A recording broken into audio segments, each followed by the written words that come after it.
my research into this, I did look into Tasman, and the closest thing we got to a Clark, I'm going to grab my notes here, Clark-Stewart fight with the two Tasman series in 66 and 67. Now, in 66, probably Jackie Stewart had marginally the faster car with the BRM and did come out on top and won the championship. In the following year, when there was they were really evenly matched, and there were a couple of races where they'd have a duel for the lead and finish a lap clear of the field. So we were getting a bit of a taster, I think, of what was to come had Clark not been killed and then Joe Otis with Matra. But in 67, Stewart had more unreliability, so Clark won the championship, so it was one title each. So I think they were kind of warming up. They were already, by that stage, probably the two best drivers in the world.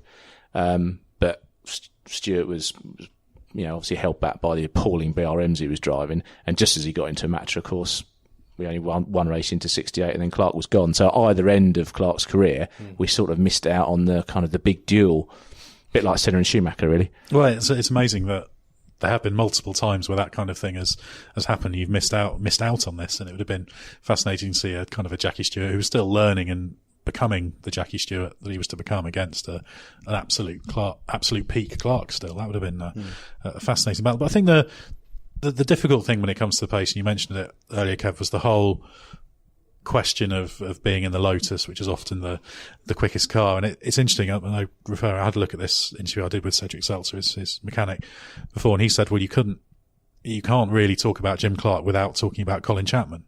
And this axis they created, they're kind of inseparable. So everyone always says it's Clark and Lotus, isn't it? Now, some people will say that, well, if you only win with one mark, that diminishes what you do. I'm a little bit wary of that, because that's so much dictated by circumstances. Yes, Jackie Stewart won World Championship races in 4 different types of chassis, brands of chassis, but he had the opportunity to do that, which Jim Clark never had. But also, the strength of Jim Clark was that ability to work with someone like Colin Chapman, who a hell of a lot of drivers found more difficult to work with, should we say. I think one of the interesting things about Clark is that there's people who knew him talk about towards the end of his life he was changing. He was a tax exile through 67. His attitude to life was opening up. I guess the world was opening up. He was living in Paris. There's signs that he was losing confidence and faith in Chapman, and their friendship was a little bit more strained towards the end of his life. And there is a possibility that had he lived, he would have left Lotus and gone elsewhere. And that would have been obviously fascinating to see. Personally, I've just got no doubt that if he'd gone somewhere else, he'd have still been he'd proven his ability. He didn't need Colin Chapman to beat Jim Clark, but the combination of the two of them was a force, the like of which, we've only seen a few times in history. I think the question I have is, with a lot of these combinations, so the other ones that kind of spring to mind, I guess, would be Jackie Stewart and Ken Tyrrell, more recently the sort of Mark Schumacher, Ross Brawn situation. And in those, you kind of feel like the driver is at least an equal part of that. Whereas certainly earlier in his career, Clark's career, I don't think that was the case. I think Chapman was the dominant personality in driving things along, and the innovative design and all the rest of it. But yes, there's definitely enough to suggest. I think that there was he drove the IndyCar in 67, didn't he, at Riverside, which had a sort of very rudimentary engine cover cum wing. And I think off the back of that, he decided that it would be a good idea to try that on the Lotus. And I think they cut a bit of helicopter blade or something to try it. And Colin, and he was on, by that stage, he was confident enough to think, well, I can try this and I can see what this is trying to do. Colin Chapman found out about it and had a meltdown basically and told them to take it off the car. So that's the kind of tension that was beginning to, I think Clark was probably becoming more of a personality within that combination. So it would have been fascinating to see if he could have then taken that somewhere else and built something the same, or whether he would have just been another one of the top drivers. I mean, Clark was Chapman's muse in a way, wasn't he? And he built these cars, but he knew that with Colin, with Jimmy driving them, he knew that the driving factor, he had the best out there to prove the machinery. And the number 2 drivers we talk about, I guess it's a little bit like the Schumacher thing, where Schumacher never really had a teammate that was a threat to him, and that's because the team was built around Jimmy, but also there was no one put in there who could really live with him. I mean, some had a good try. I think people like Mike Spence was a really good driver who He wasn't a Jimmy Clark though, but he was. There were good people went into that number 2 Lotus seat. Trevor Taylor was another good, solid driver. But when you've got Jimmy Clark, why would you put anyone else in? Why would you have a second? Yeah, no, I'm not. I'm not questioning the sort of Colin Chapman Lotus approach. It just obviously when you're assessing drivers, it's always easier when you've got. I mean, actually, of course, it isn't really because even the Senna Prost era at McLaren, you sort of get this whole thing of one was supported by Honda and all this. There's always some story as to why someone gets an edge over someone else. So it's more a question mark than a criticism, if that makes sense. I mean, the interesting one would have been if Surtees had stayed beyond that first year in 60 and if the whole Innis Island contract thing hadn't blown up and Surtees had basically bailed on Lotus. I don't think that would have been sustainable from knowing what we know about the characters involved, that Surtees and Chapman were never going to work with each other for too long. But having those two bulls in the Lotus field would have been incredible. Yeah, and I think Surtees always felt a little bit sort of irritated that he wasn't regarded in quite the same league. Because I think he was he was definitely closer to Clark than 25 wins versus 6.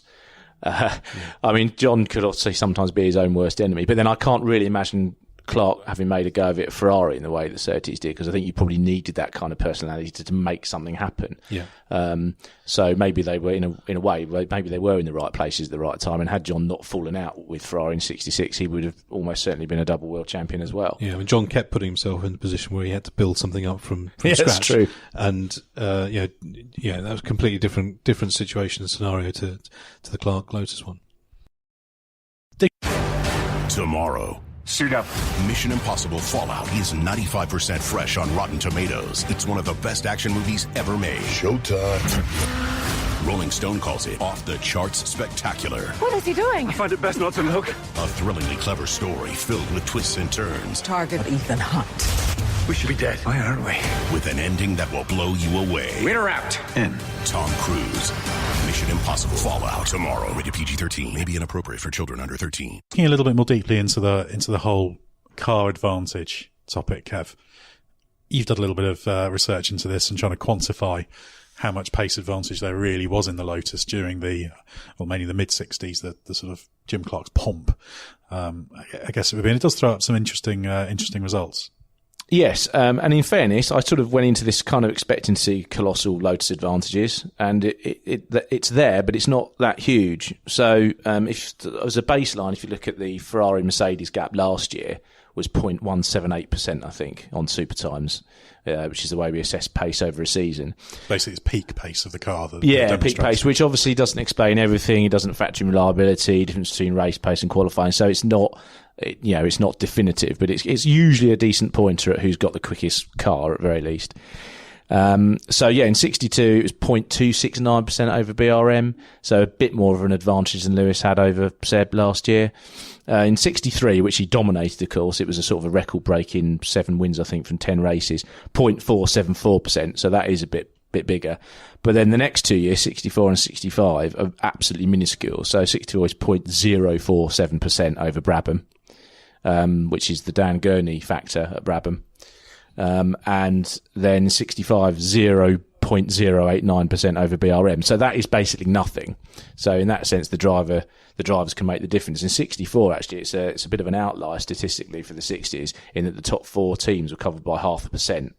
So that's 4 teams within a smaller margin of the faster car than Red Bull managed last year against Mercedes, which I think is pretty remarkable. And of course, that championship did go down to the wire with 3 drivers and 3 different teams. And I think you'd have to say that one plus for Clark is his not only his ability to get the most out of the car every time. He didn't really have an off day in these stats. He's always up there. If he doesn't finish, it's normally because the car's broken. But he's also his pace in season finales. So when the pressure's really on, 62 South African Grand Prix against Graham Hill, disappearing down the road, car broke, would have been champion. 64, he's got to win and hope that Graham Hill and John Surtees don't finish in particular places behind. Disappears off down the road, car breaks at the end, loses the championship. So when it came to the crunch, he should have had 4 consecutive world championships. He could well. Although John Surtees always pointed out that he had appalling reliability in the Ferrari until they stopped worrying about Le Mans. which is probably a fair point. I think to get through, I think he once said that if you got through a season with the car working from start to finish twice in a year, you were pretty happy, which is something we forget now with cars that are, they've got to have engines that last forever, and it's all very impressive. But I think that feeds into how soft he was on equipment again. The team would say, I think when you interviewed Cedric Selcered, point out that the kit, the brakes, the gearboxes were always less worn on Clark's cars. And that was a serious factor. That was a serious plus to have in those days, particularly, I think, in a Colin Chapman Lotus, but generally anyway. No, I think that's particularly in that era, one of the big positives about Jim Clark. Obviously, you take the speed without speed as a given, but that ability to make sure the car got to the end, like you say, Lotus weren't always the most fragile, and clearly he was factoring that into his driving. And the other thing impressed me when going through the great races is that he was also, we talk about having bandwidth these days. You've got to be able to think about strategy and all the rest of it while still driving on the limit. And I think he did have that, because there are a couple of races, 63 French Grand Prix and 65 British Grand Prix, where he had car problems. And in particular, the one at Silverstone in 65, he was driving on the ignition switch because there was low oil pressure. So he was switching it off to prevent oil surge in the car, running the bearings basically, while trying to maintain a lead over Graham Hill, who I think did the lap record on the last lap to try and get to him. I think the BRM was brakeless, so that gives you an idea of the state of the cars at the end of the races. But that's not the driver. That's not the driver of a two-dimensional. Just get in, drive it on talent, and then forget everything else. That's someone who's thinking about what he's doing. I do think one of the things that perhaps counts against Jim Clark is the era he was predominant in. Obviously, it was the 1.5 litre formula in 61 to 65. He won both his championships in that. He could easily have won a championship after the return to 3 litres after that, but didn't. And there were times in that period where the opposition was quite shallow. And I think he doesn't control who he's up against. He doesn't control the regulations, but does that make any difference? Would it, if he'd lived through 68 and won the championship, which chances are he would have done, Graham Hill went on to win, but Clark had already won the first World Championship race of the year.